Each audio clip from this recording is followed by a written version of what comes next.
नाज़रीन वाक़िआ अपडेट कंदा हलूं। अहम ख़बर आहे लाहौर जी न्यू अनारकली पान मंडी में ज़ोरदार धमाको थियो आहे। हिकु ॼणो मारिजी वियो आहे, 20 ॼणा ज़ख़्मी थी पिया आहिनि जिन खे इस्पताल मुंतक़िल कयो वियो आहे। बिल्कुलु नाज़रीन, तव्हांखे आगाह कयूं धमाके सबबि इमारतुनि ऐं गाॾियुनि जा शीशा टुटी विया आहिनि। हिकु ॼणे जो लाश ऐं 15 ज़ख़्मियुनि खे इस्पताल मुंतक़िल कयो वियो आहे। तव्हांखे आगाह कयूं पिया वाक़िए खां पोइ सिक्योरिटी फोर्सिस इलाइक़े खे कड़ो चाढ़े छॾियो आहे।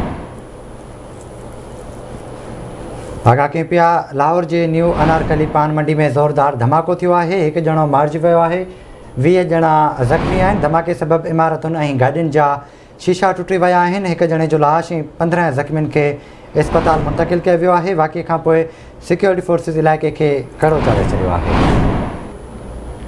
पुलिस मूजिबि दुकान भरिसां धमाकेदार मादो रखियो वियो हो। वाक़िए आगाह ॾींदा हलूं। अहम ख़बर आहे लाहौर जी न्यू अनारकली पान मंडी में ज़ोरदार धमाको थियो आहे। धमाके में हिकु ॼणो मारिजी वियो आहे, 20 ॼणा ज़ख़्मी थी पिया आहिनि। ज़ख़्मियुनि खे इस्पताल मुंतक़िल कयो वियो आहे। धमाके सबबि इमारतुनि ऐं गाॾियुनि जा शीशा टुटी विया आहिनि। हिकु ॼणे जो लाश ऐं 15 ज़ख़्मियुनि खे मियो इस्पताल मुंतक़िल कयो वियो आहे। वाक़िए खां पोइ सिक्योरिटी फोर्सिस इलाइक़े खे कड़ो चाढ़े छॾियो आहे।